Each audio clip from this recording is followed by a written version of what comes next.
Boa noite, novamente estamos aqui no estudo do livro Sexualidade e Saúde Espiritual. Hoje com a temática disfunções sexuais e que faz parte do capítulo 2 do livro. Como sempre já dissemos aqui, separamos apenas alguns tópicos do tema, recomendamos muito a leitura de toda a obra. Então, essa obra que na literatura espírita nós temos poucos títulos que trabalham exatamente das questões sexuais à luz da doutrina espírita, indicamos essa que temos estudado aqui nos últimos meses. Lembrando que estudos anteriores se encontram no nosso canal no YouTube e vamos para uma rápida introdução com um comentário breve de uma mensagem do Espírito Emmanuel. É um pequeno trecho extraído do capítulo 14, versículo 10, do livro O Evangelho de João, comentado por Emmanuel.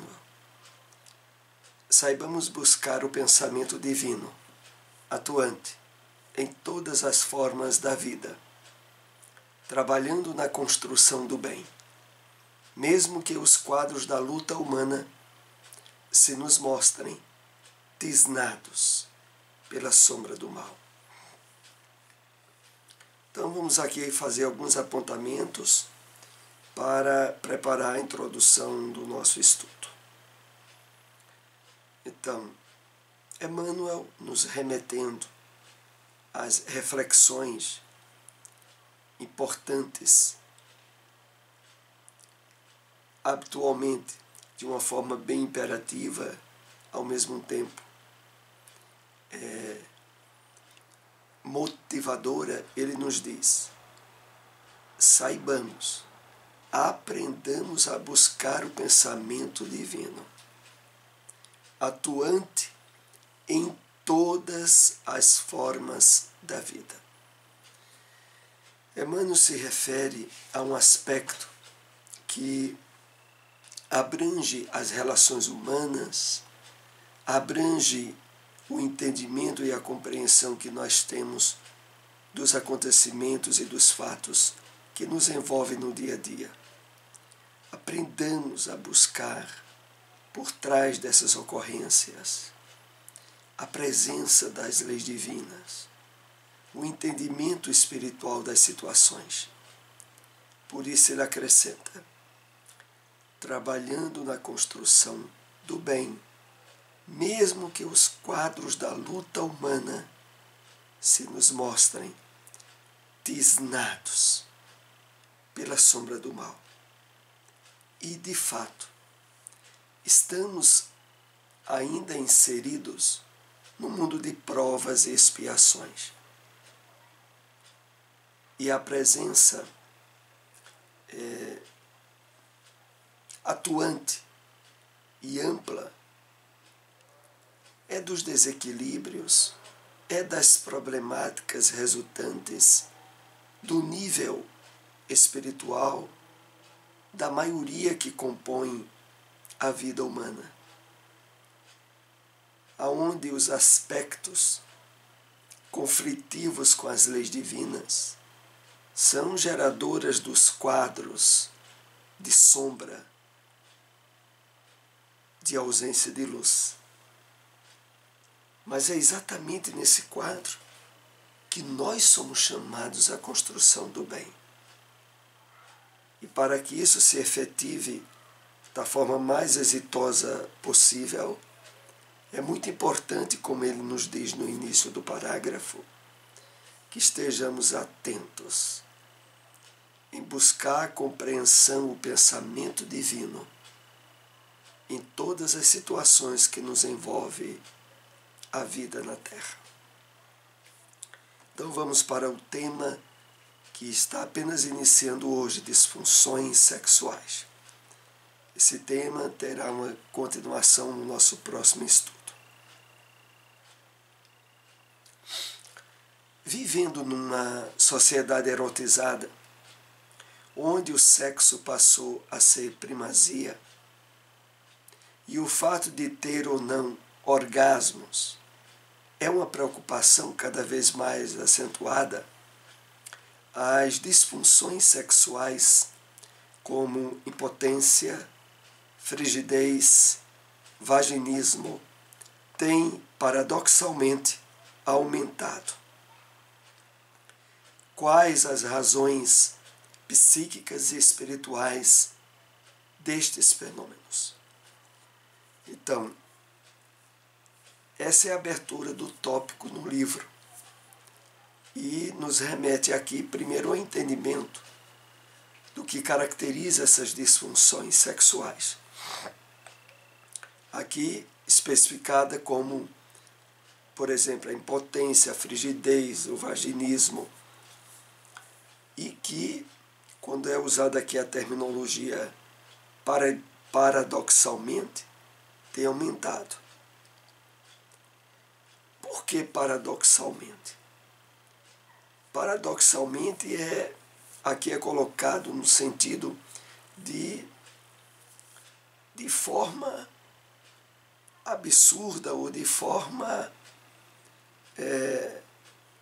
conflitiva, porque, na verdade, como o texto nos faz refletir, o excesso de erotização, de busca do prazer na área sexual, de forma desequilibrada, a princípio poderia-se deduzir que acarretasse a intensificação, o usufruto das energias associadas ao sexo.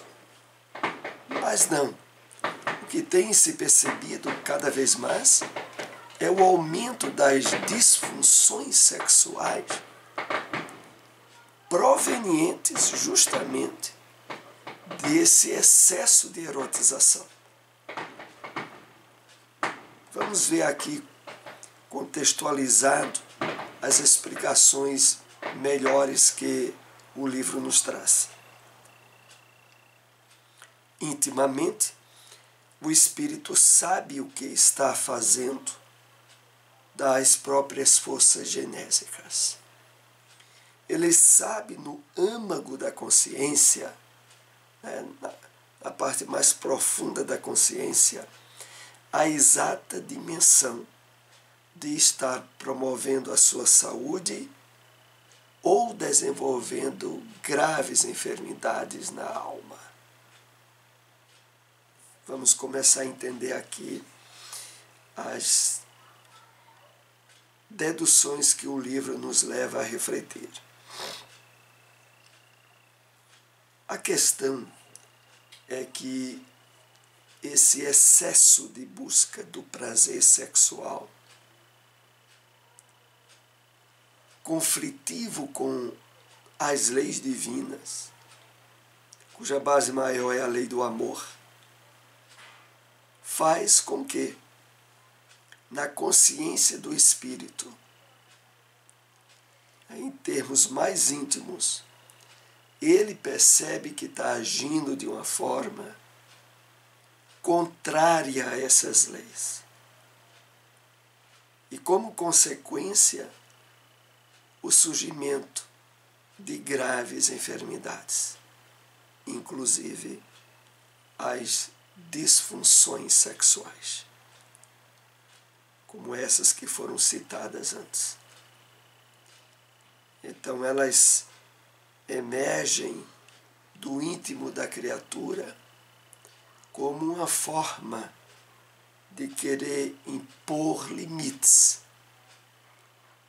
e chamar a reflexão do uso indevido que possa se estar dando a essas energias. Isso faz com que o espírito acione por mecanismos íntimos, subconscientes, desequilíbrios que alcançam o consciente e as ações fisiológicas, levando ao que se chama de disfunção sexual. Então, aqui novamente nós nos topamos com as consequências de termos nos afastado das leis divinas. No caso, o surgimento dessas disfunções tem raízes, quer no comportamento atual que estejamos exercendo, quer como resíduos do nosso passado delituoso, que se estende também a outras vidas. Se na encarnação atual nós estabelecemos uma ética de comportamento ajustada com o Evangelho do Cristo, com as leis divinas, e surgem doenças e desequilíbrios que não têm por causa a vida atual, aí deveremos procurar entender que podemos estar sendo cobrados em termos de consciência os juros do nosso passado.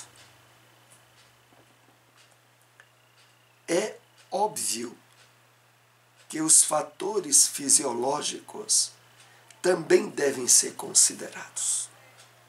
Entretanto, a força genésica bem equilibrada, respeitada em sua dimensão de amor e extensão de sublimidade para a vida, oferece ao homem e à mulher a plena realização de suas atividades sexuais quando em sintonia excelsa com a lei do amor. Então, é claro que tem que se levar em conta os fatores fisiológicos, às vezes decorrentes de determinados acidentes ou infecções, mas que o estabelecimento de um critério de equilíbrio das energias sexuais, aonde o respeito, a presença do amor, da responsabilidade no uso da sexualidade, normalmente se traduz em realização plena dessas atividades ao longo da vida da criatura humana, da sua encarnação. Essas disfunções ocorrem porque o espírito, em essência, está focado mais no prazer do que no sentimento. O sentimento não é uma energia vaga e abstrata. Ele causa, por meio de processos íntimos de conexão com as forças neurológicas do corpo, e dinamizam a saúde. Então, de forma geral, podemos definir que por trás dessas disfunções está um excesso de direcionamento ao prazer sem o equilíbrio pautado no sentimento. E aqui é destacado para nós que o sentimento não é uma energia vaga e abstrata. Ele tem repercussões nas conexões neurológicas, como consequência na saúde do corpo físico.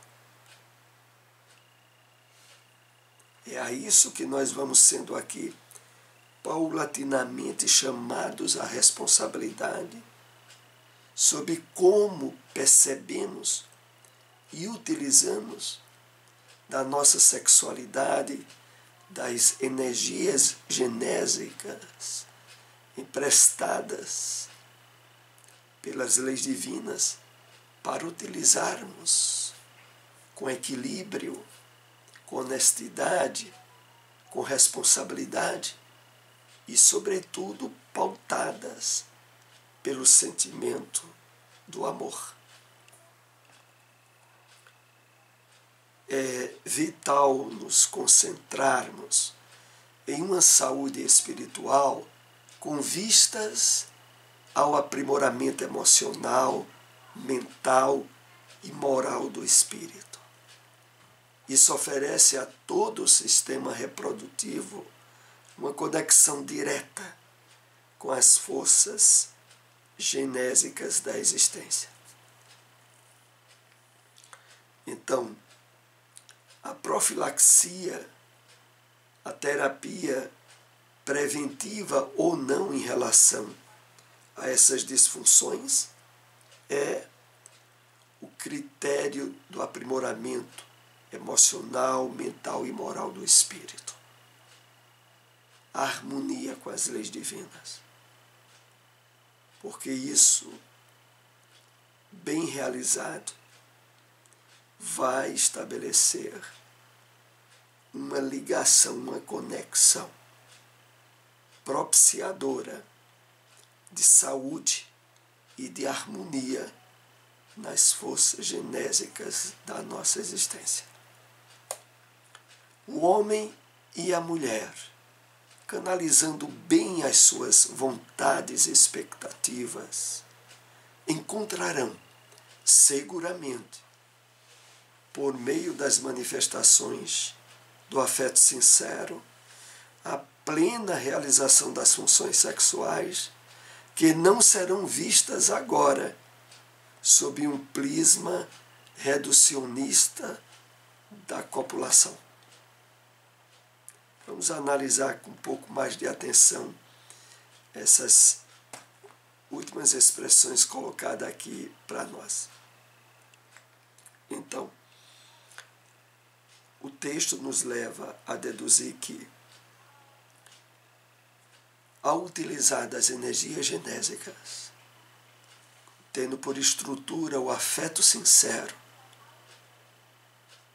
haverá, evidentemente, como consequência, no equilíbrio das funções sexuais, que não poderão de maneira nenhuma ser vistas apenas, quando aqui é colocado prisma reducionista da copulação, é o sinônimo de vistas apenas como mero ato sexual, que, por exemplo,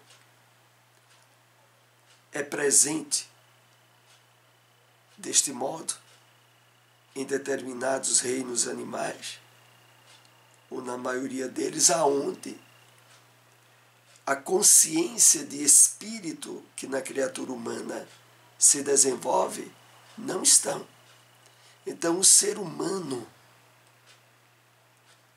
ele não pode utilizar-se do sexo como seria um animal. Quando ele tenta agir desse modo, ele aciona mecanismos das leis divinas dentro de si que acarretarão o surgimento de dificuldades, de doenças, de disfunções sexuais, como nós estamos estudando aqui. É evidente que, às vezes, o resultado desse mau uso pode não trazer um fruto amargo já na presente encarnação, mas surgirá mais adiante para o espírito.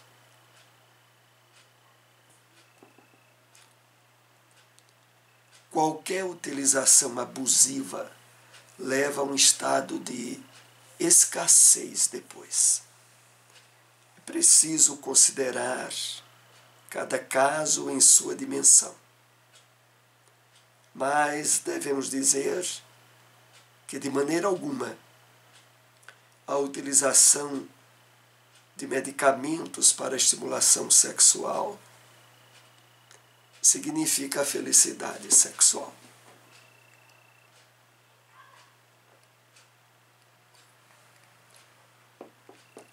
Aqui é feito uma menção, sobretudo, à disfunção eréctil no homem. quando é feita a referência de que não basta, não será a utilização de medicamentos para a estimulação sexual que vai significar a felicidade sexual.